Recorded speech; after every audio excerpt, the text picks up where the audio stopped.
Laugh Time, Cosby Time, this afternoon at 5:30.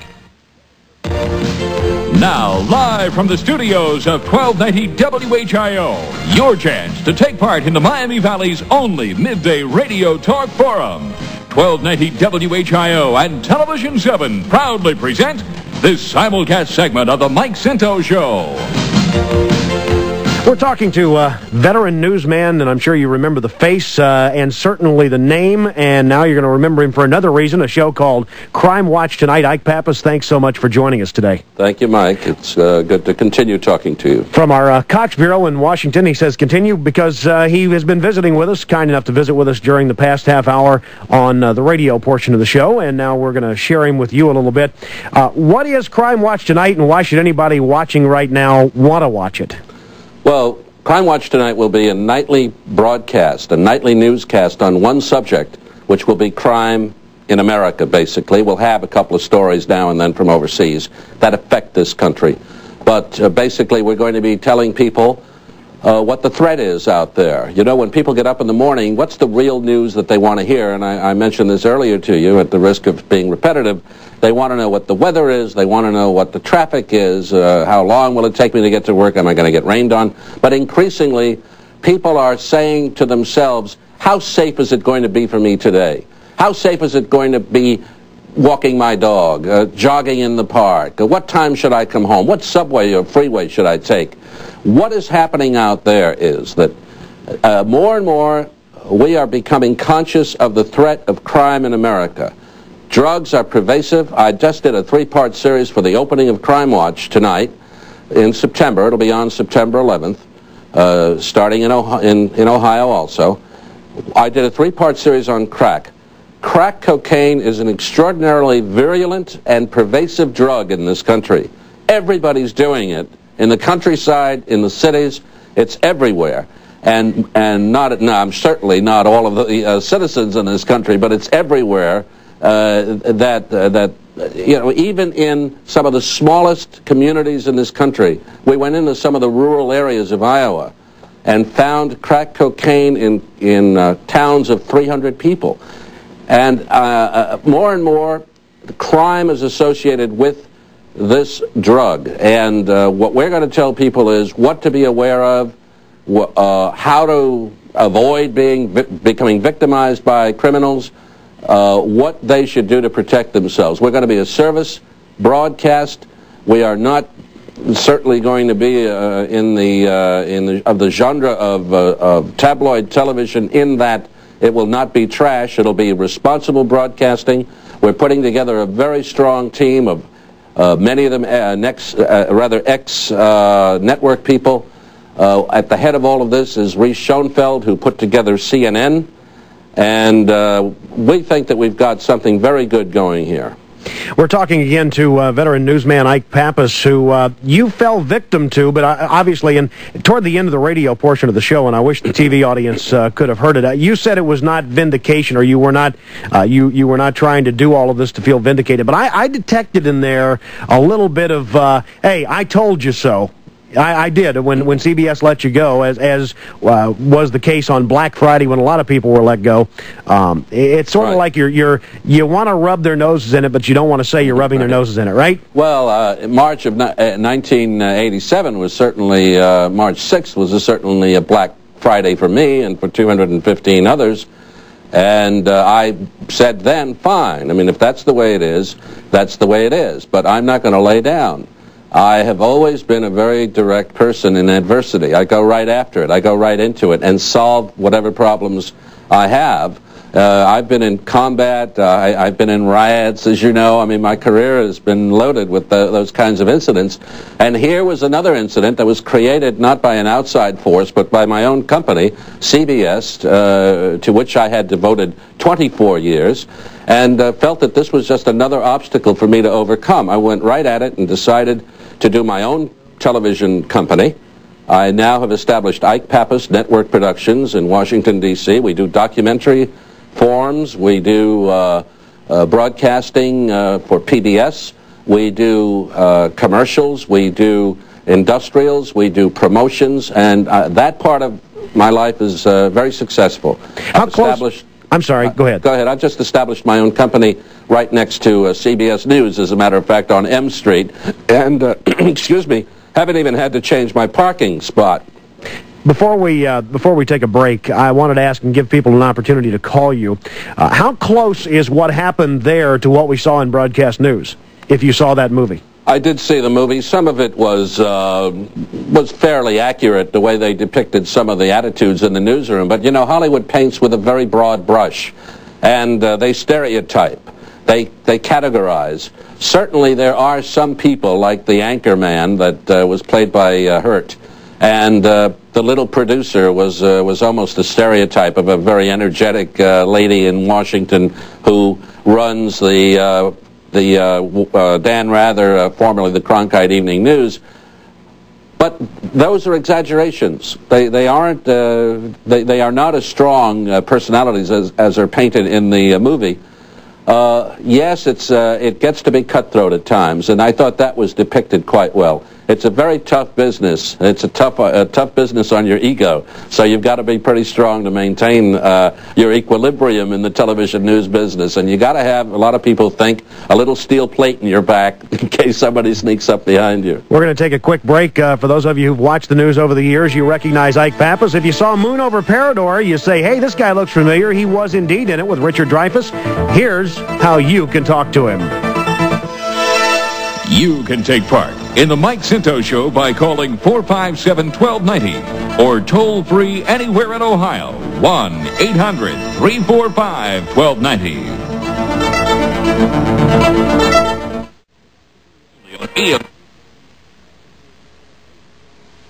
We're talking to veteran newsman Ike Pappas, who is now the host of Crime Watch Tonight, which debuts in September. Talk to me for just a second before we go to the phones. Talk to me for just a second, Ike, if you will, about the news business at the network level as well as at the local level. And have we become, in some instances, too aggressive to the point that we jeopardize our journalistic credibility, and in some cases, too much pretty boys and pretty girls sitting there with no experience reading news? Well, I think a lot of all that. I think what's happened is that the competition has become so intense. The ratings have become so critical in the survival of news broadcasts and stations that it has become overbearing in some cases.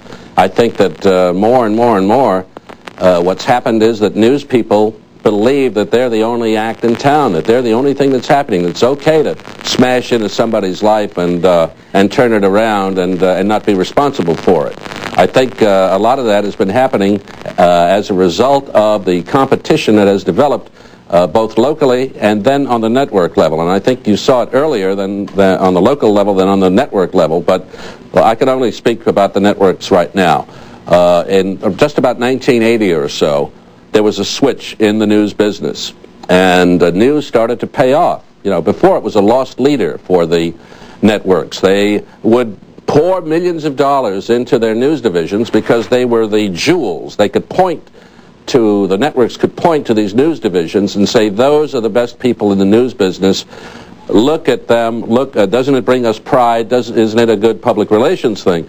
Now, right around 1980-81 or so, with the advent of electronic news gathering machines and satellites and so forth, news started to become very, very popular in this country. More and more people watched it. And the ratings started to become very critical because news started to produce revenue for the networks. And the networks started to say, wait a minute, we can make a buck out of this. This is getting very, very important. Then they started to pour more money into their budgets in order to get more money back, in order to have more people listening to their broadcasts. And they sent their correspondents all over the world. They sent their news broadcasts all over the world. Dan Rather wound up in China one day and down in South America the next. And there was an enormous competition for that dollar and for those ratings. And I think that what happened was that a lot of producers, a lot of correspondents felt that maybe even felt that they were you know, the biggest thing in America. And I think that there has to go along with that power that comes through that lens and gives these networks and the local stations the access to millions of people locally and nationally. There comes a responsibility to the people that they serve. I think that in a lot of cases we have ignored that responsibility. You know, I think from the purist school of journalism that I learned when I got into the business, I doubt that an Ike Pappas 20 years ago it would have been okay for you to be in a movie like Moon Over Parador or to do a television commercial, right? That's true. And I think that what has happened is this.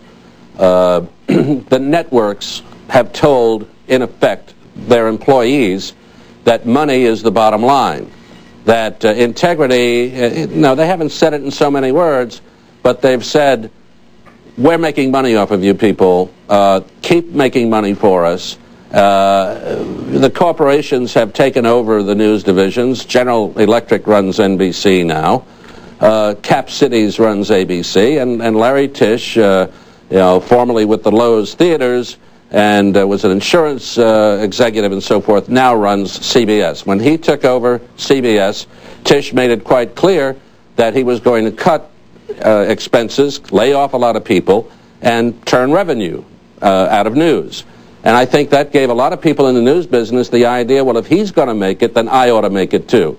If the standards if the standard is going to be money, then my standard will be money too. And I think we've had that creep into news divisions. Ike Pappas is with us, veteran newsman and host of Crime Watch Tonight, which debuts in September of this year, including in the state of Ohio. And if you have a question, a comment, or a thought, when you can get a line, give us a call. We promise we'll go to your phone calls in just a moment as the Mike Scinto Show continues on 1290 WHIO Radio and Television 7. On the crew at our Cox Bureau in Washington, we want to thank them, as always, Ken Bridgham, and also the heir to the Chase and Sanborn fortune, David Chase. And we go back to the phones and say hello to, I believe, Curtis is up next with Ike Pappas. Hi. Hi. Yes, Mr. Pappas, you touched on the major companies owning the communications lines these days. And my two-part question is, one, will you be able to cover things that they might have been covering up in the past, and two, will you be covering things such as racism in small towns like Dayton, Ohio? Well, I didn't. If you got the impression that I was saying that the networks were covering up, I didn't. That was not my intention. I don't know whether I said that. I got the impression he was just implying that there are things covered up by one source or another. Yes. Well, I wouldn't know. I don't. I have no evidence of that. I don't think that they're covering up anything. I think that there's sort of a subliminal influence, though, on news divisions when big corporations own them. News directors are affected by that, and we see it every day on the local level. The front office influences the news department. After all, the front office runs the news division. A news director is going to be intimidated by the front office, and the news director is going to give the front office what it wants. Happens the same way locally and nationally also. We are going to cover on Crime Watch Tonight, which again begins in September, on September 11th, nationally and including in Dayton, Ohio. We are going to cover crime news that people, we think, need to know.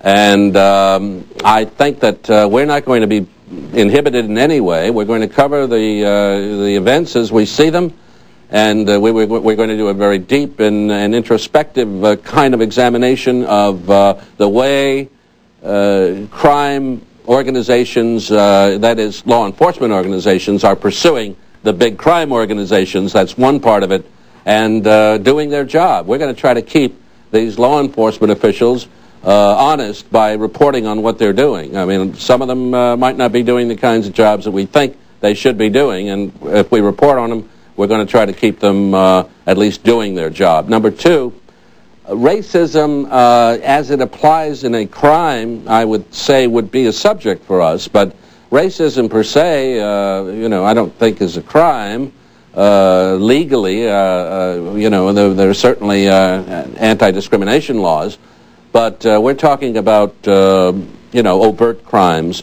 and not racism. But if it does apply, if racism is involved in a certain crime that we're covering, certainly it would be a factor in our story. Host of Crime Watch Tonight, Ike Pappas with us from our Cox Bureau in Washington, D.C. We say hello to Don from Wilmington. You're on the Mike Scinto Show on WHIO Radio and Television. Hi.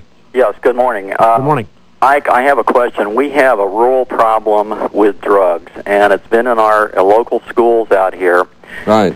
We can't seem to stem the problem, and we know that there are a number of kids in the area here that are using drugs heavily, and we just, really are baffled. I've called the local law enforcement agencies on this problem, and I understand exactly what you're saying. Can people write to your show or call your show if they have a problem, and is that how you're going to get leads? I think we'd like to hear from them, sure. I mean, they'll be able to call us or to write to us, and we'll put them in touch with the right people. That's part of our public service aspect. We want to be a functioning, live, helpful broadcast. That's what we're all about. We're not going to be tabloid, trash TV. We're not going to be sleaze. We're going to be, we're going to do very, very good produced pieces, and we're not using this as a model.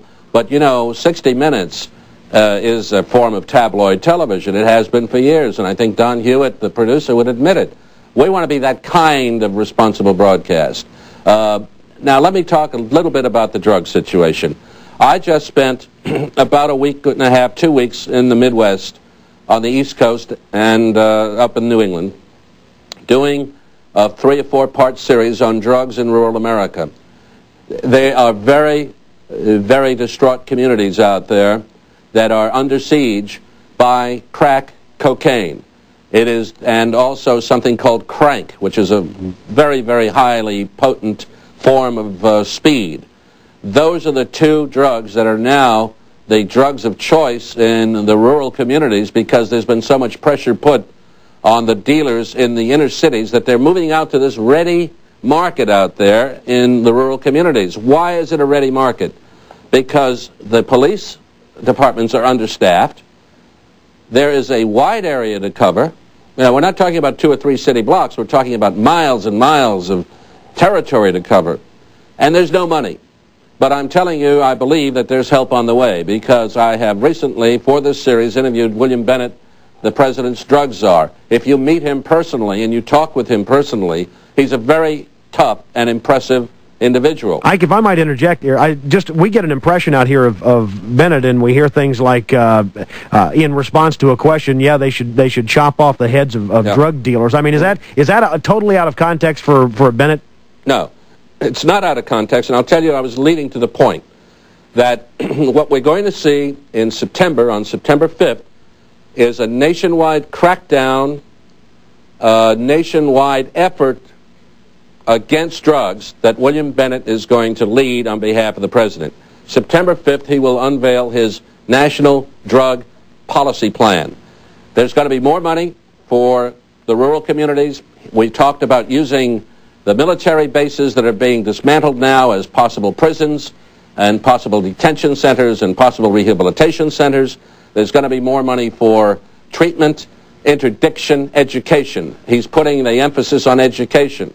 I think a lot of these communities that are stressed right now by drugs need to have their young people educated early. He said to me directly that we're getting to them too late.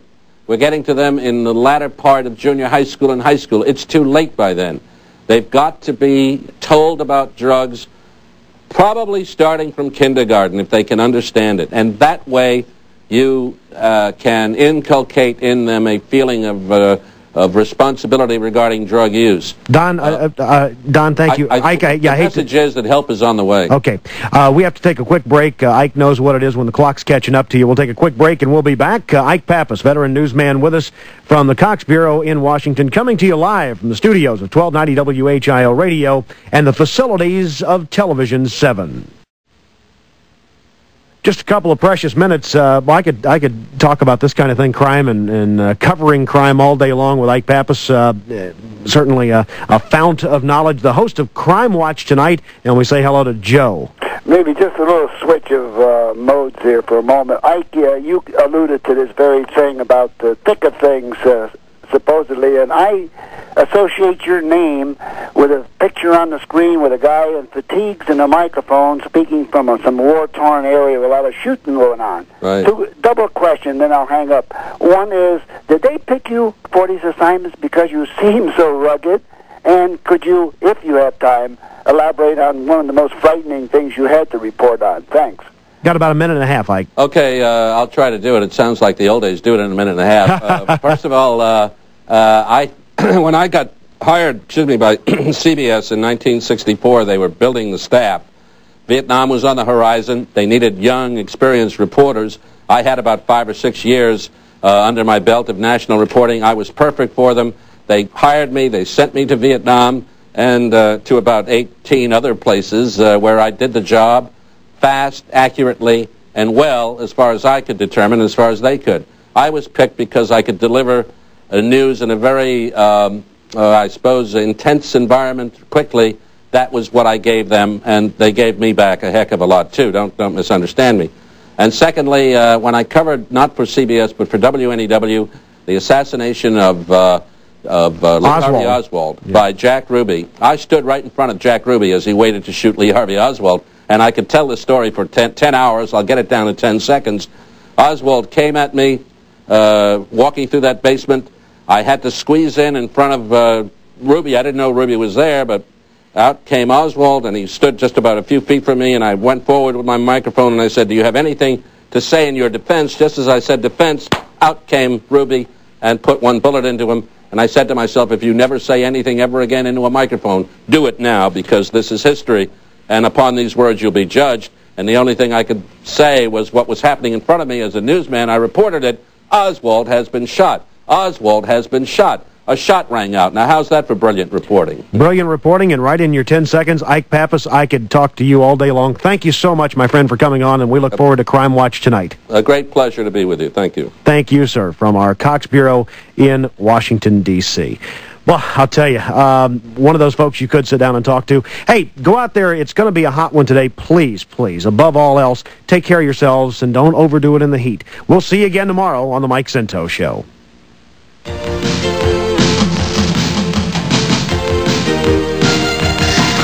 This simulcast segment of the Mike Scinto Show was a presentation of 1290 WHIO Radio and Television 7. Join us tomorrow morning for another exciting guest and conversation. The Mike Scinto Show can be heard weekdays from 9 till 1 on AM 1290 WHIO.